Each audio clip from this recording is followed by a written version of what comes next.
I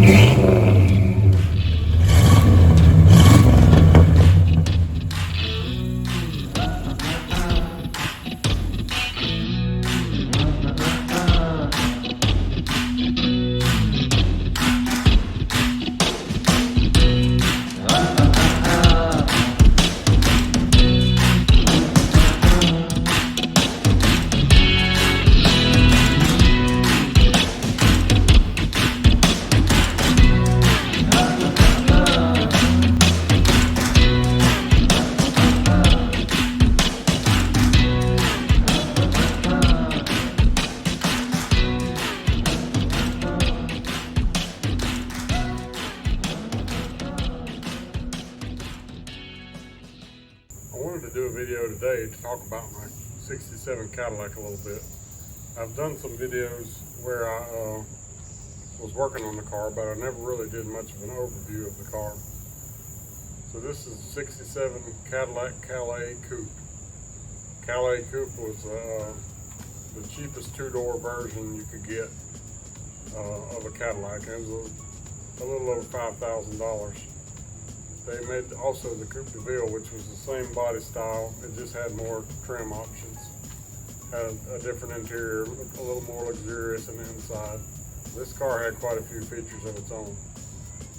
This was my brother's car. He bought it in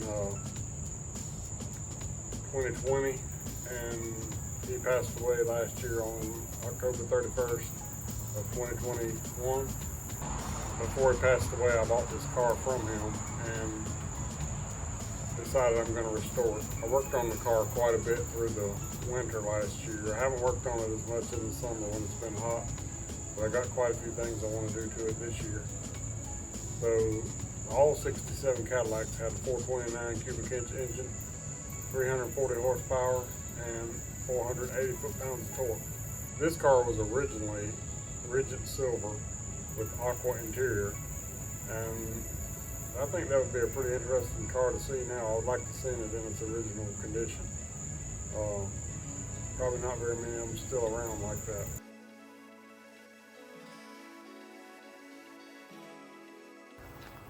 So I'm just going to talk a little bit about the design of the car. I know before I had this car, I was never really a Cadillac person. I like the designs, but I didn't really know much about it. My brother loved Cadillacs. He owned 6 or 8 Cadillacs. So this one, being a 67, they only made this body style for 2 years. And one of the very noticeable parts of the design is the larger holes in the grille. 68 had smaller holes in the grille. The front end looked very similar, but also on the 68, the grille, the hood kind of sloped out on the front end. And you'd have to look it up to see what I'm talking about, but the hoods were different, the trunk lid was different.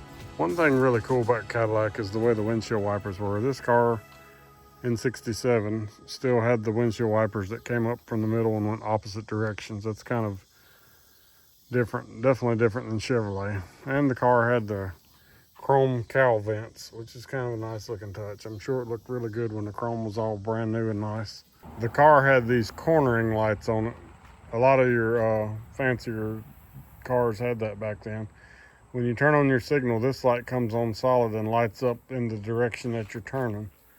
This was before side markers were required by law, which was the very next year in 68. So there is no side marker lights on the back of it. You can see the car has fender skirts. Right now, a lot of the trim's not on the car. The car would have had a strip of trim that went from front to back. It also would have had chrome trim around the fender skirt and around the wheel well. I have that trim, but it's just taken off right now. So one big difference in the 67 and 68 is you would have a side marker light on the side of the chrome fin on a 68 because it became the law that year. So the back end was different on the two also.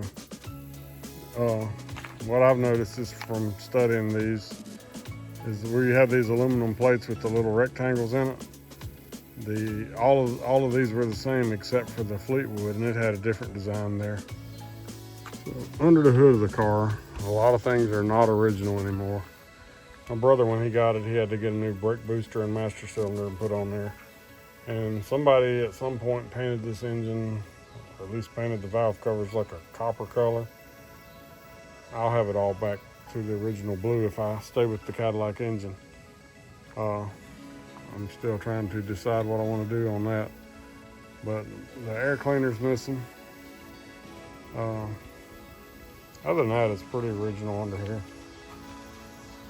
Still has all the air conditioning equipment on there.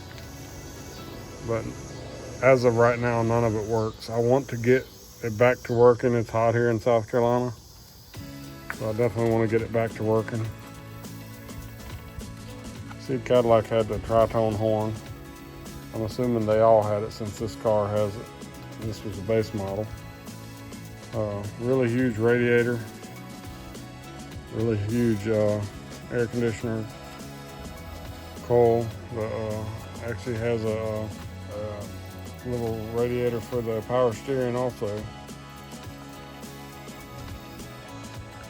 Anyway, one thing I thought was interesting about these cars is they did not come with passenger mirrors at all. Even Chevrolet had that in '65 when my Impala was made, so it's kind of different that there is no option for a passenger mirror on this car. I think the front view and the side view of this car are the two most dramatic views.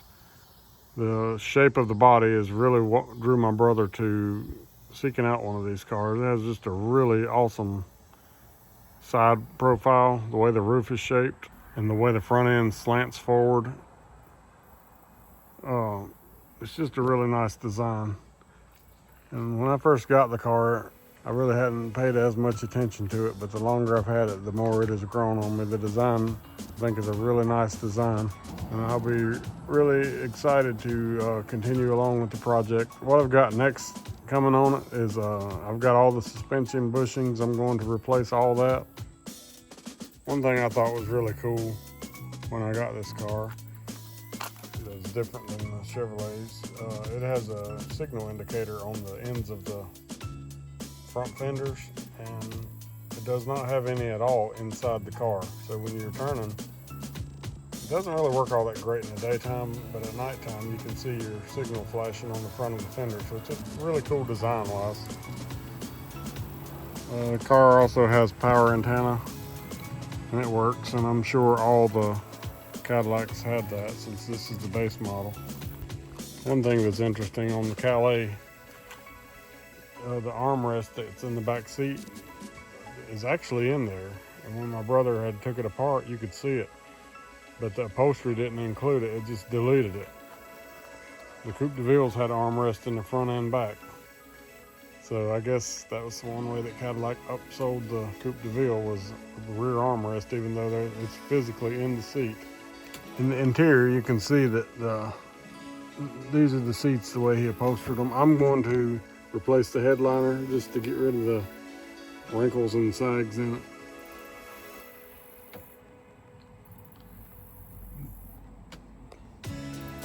When he bought the car, the interior was blue.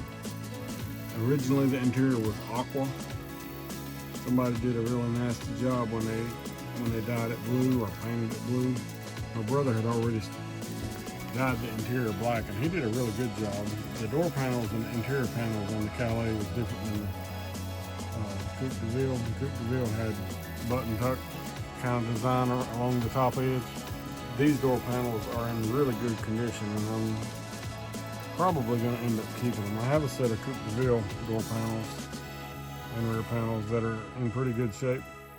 The top part's in really good shape, but the bottom part is not as nice as mine.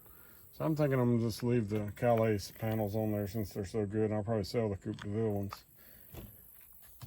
But you'll see in another video that I had redid the dash, the instrument cluster, and I did a lot of wiring repairs in this car. Right now the floor pans are just metal. I did some repairs on the floor pans, but I'm not going to put carpet in it until after I do the body work. The shifter handle was missing off this car and like cut off, so I couldn't put the original style back on there. So right now it's got the kind of cheesy chrome dagger one. The car has power windows. What I noticed on the Coupe de Ville parts car I had is the rear ashtrays also had lighters in them on the Coupe de Ville, where on the Calais they just had ashtrays. The car does not have power locks and does not have power vent windows. I'm not sure that was even an option. Pretty sure it was. So basically I've got a good starting point with this car. Car's running, driving, I drive it all the time. Car has incorrect wheels and hubcaps on it. I believe they're from a 71. I have the correct rims and hubcaps, and I'm going to restore them back to the original type. So the car still had its owner's manual in the glove compartment. Somebody wrote on it at some point. Also had this little Cadillac pouch. And this is what I think a lot of people don't have. There's the protector plate. And there it says G, I don't even know how to pronounce that last name. Brooklyn, New York. It says 10-5-67. So that's kind of late in the year for a 67 model. I guess they were probably trying to get rid of the 67 models. But anyway, that's a little bit of history. Like I said, I'm trying to decode all this other information on there. Pretty much know most of the stuff about the car, just because all Cadillacs had the same drivetrain. And I don't believe there was a lot of differences there. So I know it's a Calais. I know it had air. So not a lot of mystery concerning the options, but still interested in trying to figure out the info on it. And I did a little vehicle history report, which you can do that on these old cars, and sometimes it'll show stuff and sometimes it won't.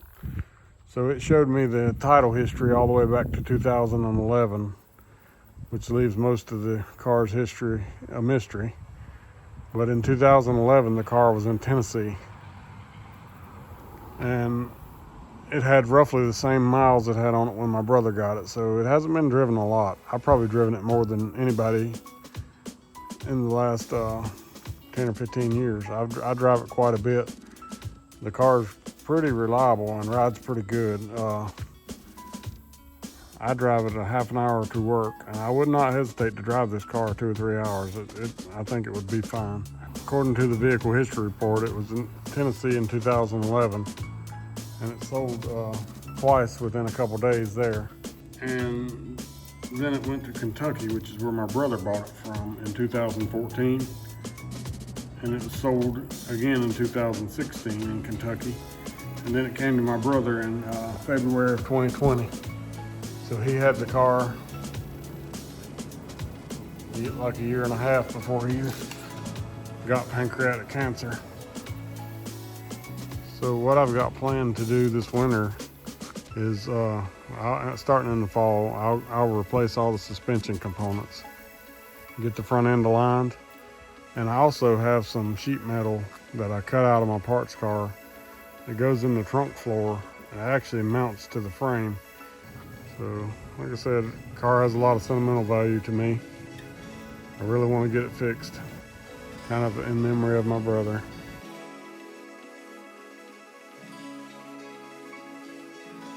I haven't yet decided what color I want to paint the car.